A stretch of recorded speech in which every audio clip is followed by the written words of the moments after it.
শুভ দুপুর বন্ধুরা, আশা করি সবাই খুব ভালো আছো। এসে গেছি একটা নিরামিষ দিনের সবজি নিয়ে। আমি এখানে কি কি সবজি নিয়েছি সেটা তোমাদেরকে একটু দেখাই। মূলো, বিন, আলু, কুমড়ো, কাঁচা কলা আর থোর। তা আমার কাছে এই সবজিগুলোই ছিল, আমি এগুলোই দিয়েছি। আর দিয়ে দিয়েছি একটু বেগুনগুলো এই যে দেখো একটু ভেজে আগের থেকে তুলে রেখেছি। আর নিয়েছি একটু আদা বাটা আর বড়ি।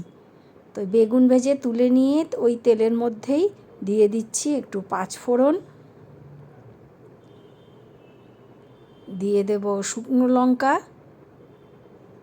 একটু ছিঁড়ে ছিঁড়ে দিয়ে দিলাম তেলের মধ্যে। এটা যখন ভাজা গন্ধ আসবে দিয়ে দিয়েছি একটু তেজপাতা আর কয়েকটা বড়ি।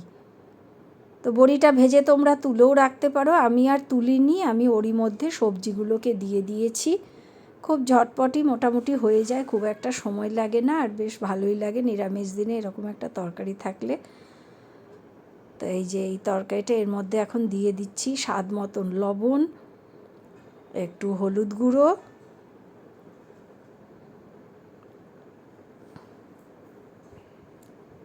আন্দাজ মতো দিয়ে দিলাম 1 চা চামচ জিরে গুঁড়ো, 1 চা চামচ ধনে গুঁড়ো, এই দিয়ে আর একটু আদা বাটা এই দিয়ে দিলাম।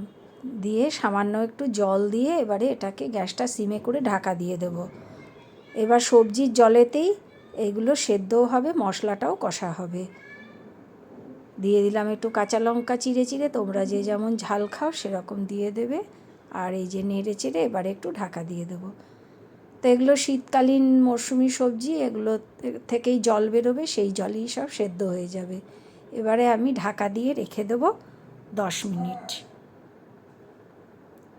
তো এই যে দেখো 10 মিনিট পরে এবারে আমি দেখছি একটু চিনি দিয়ে দিলাম, সবজিগুলো আমার সেদ্ধ হয়ে গেছে।